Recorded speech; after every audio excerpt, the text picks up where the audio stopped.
This is a story of running redemption, a story of how in 2023 I managed to reverse 10 years of running decline as measured by my 5k times, and how I finally got my running back on a positive and upwards trajectory and went under 20 minutes for 5k for the first time in a long time. The 5k or 5,000 metre race distance. In the course of my running career, on over 600 occasions, I've completed road races, trail races, track races and parkruns over that 5k distance. I was fortunate enough that over a 10-year period between 2002 and 2012, each of those years I ran 16 minutes and some seconds for that 5k distance. And those 16-minute 5ks would be done off no particular 5k training blocks. I was mainly training for marathons, so I'd turn up and do a 5,000 metre race at my club, or take part in a park run on a fastish course, or enter a road 5k.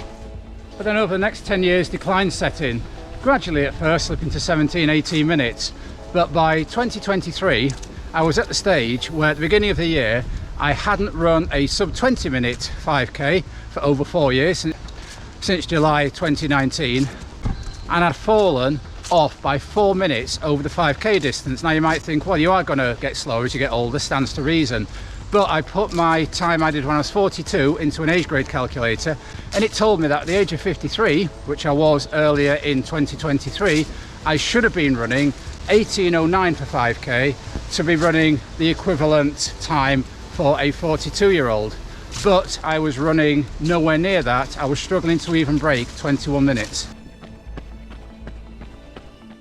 So during that decade of my running, there were quite a few issues going on. There were constant niggles which turned to injuries, there were health issues, vitamin deficiencies going on, and as time went on I got slower and slower and dropped off far beyond where I thought I should be running. So in 2020, 2021 and 2022, despite doing regular park runs and other 5k races, I couldn't get anywhere near sub 20, and I began to despair a bit. I thought my competitive days, my time chasing running days are over, and sometimes I thought about this throwing in the towel. But pleasing to report, 2023 has been a good year. It's been the first year in which I've been able to reverse that decline that's been going on since 2013, and finally seeing an uptick in my results. And in this video I'm going to take you to the 5 things that I have changed since the beginning of 2023 that have seen my 5k times reverse that 10-year decline. And if you hang on to the end, I'm going to put in a bonus piece of advice involving a health issue that I made a major change in my life earlier in the year that I think has immeasurably helped my running.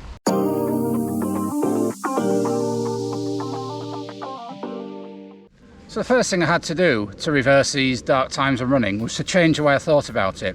Instead of thinking in terms of how many miles a week am I running, or at that point how many miles a week am I not running, I had to think in terms of inputs, in terms of time.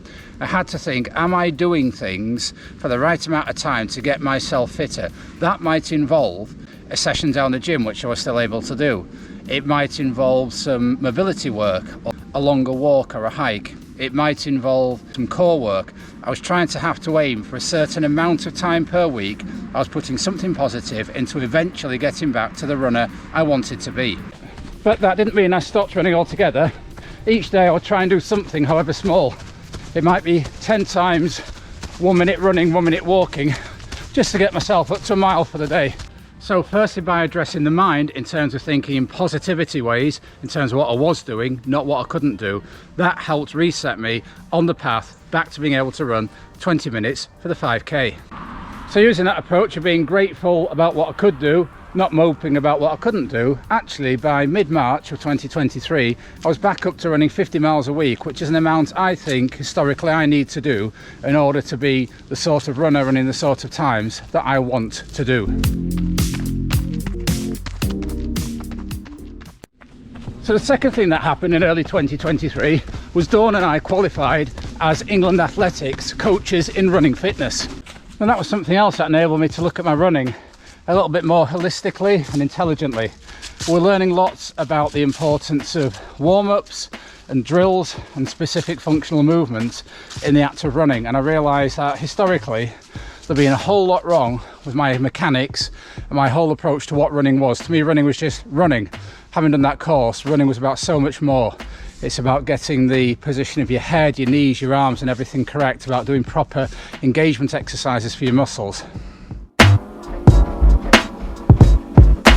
So the other aspect of the coaching course, which I found to be of immeasurable benefit in my 2023 resurrection, was the fact that Dawn and I took on a few runners and coached them through spring marathons.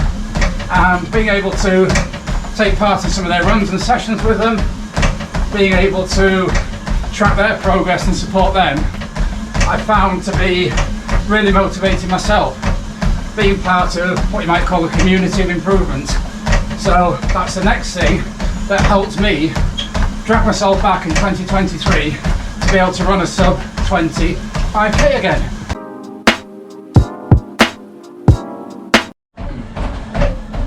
So the third thing that got me back under 20 minutes 5k was our old friend, consistency. So I've already mentioned how during the period from January to March 2023 I gradually built my mileage up to 50 miles, and then for the next several months it only dropped below that level twice.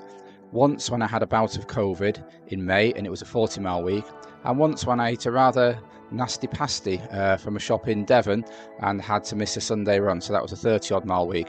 But consistency of miles, consistency of strength and conditioning and consistency of mobility enabled me to gradually chip away at my times through the spring and summer of 2023. During that period as well, of those consistent 50-mile weeks, I didn't have a day off running. I made a video during that period about Ron Hill, Britain's ever greatest distance runner, and how he trained, and he famously never had a day off in 52 years. So use the spirit of Ron Hill to channel myself every day into some sort of run. So when I stood on that start line in early October, I knew every single day I deserved that victory. I deserved that victory against my old self, because every single day I put something in the running bank to then draw on over that 5 kilometres in Chesterfield.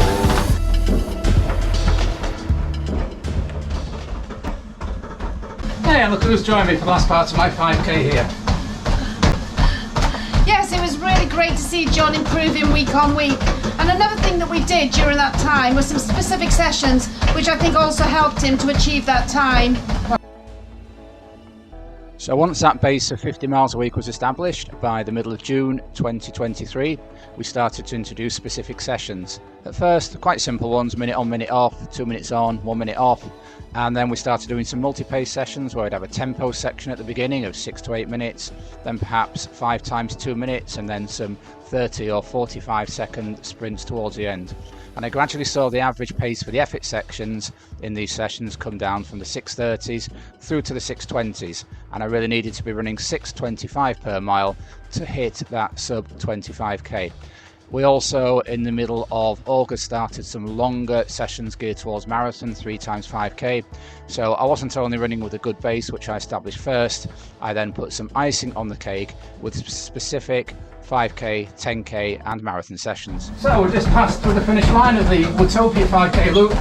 Not sub 20 on this occasion, more like 29 minutes, but that's the one I wanted to do today. Oh look, there's my old self there.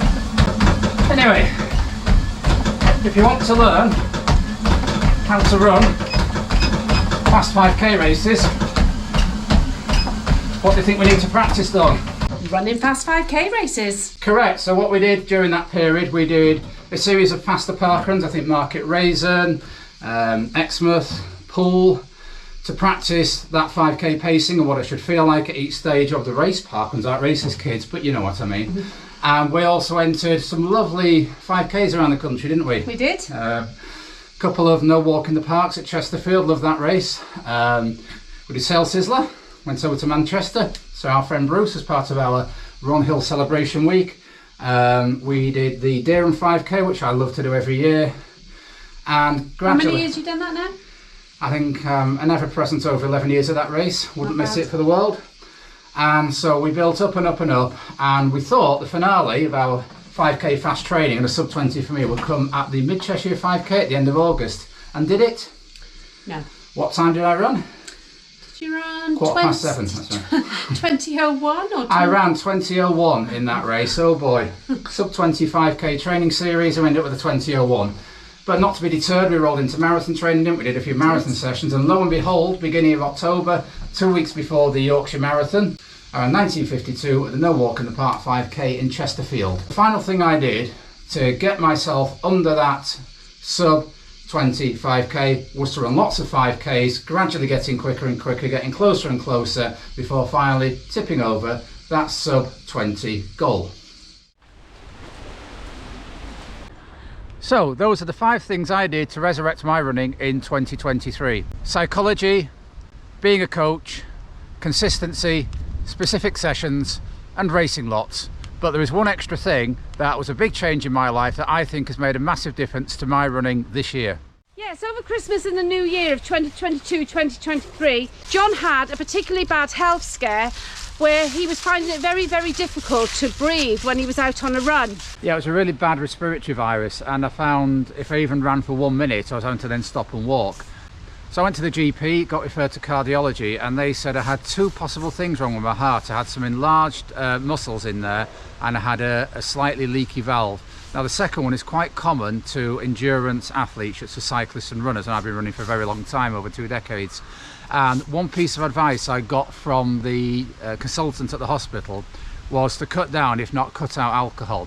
So since March 2023, I've not touched a drop of beer, wine or anything else, and I've managed to lose over 1 stone in that period. I felt better in myself, and I think that has had a massive contribution to my psychology of running and to the physical act of running. So the extra thing I've done this year, which has made a big impact on my running, is to quit alcohol completely.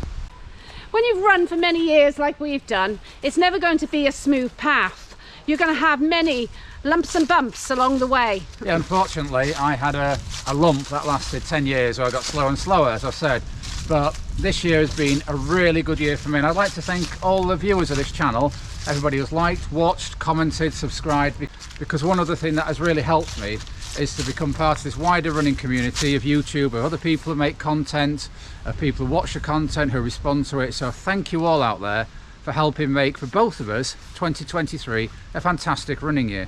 Cheers guys! So I hope you've got something out of this video, maybe learnt something or reconsidered part of your own running. If you have, please consider giving it a like. If you're new to this channel, we'd love to have you subscribe and follow our future running adventures. And if you have liked today's video, I think you might enjoy watching this one, where earlier in the year I attempted to replicate a week of the training of Britain's greatest distance runner, Ron Hill. So until next time, keep on keeping on. Keep on keeping on.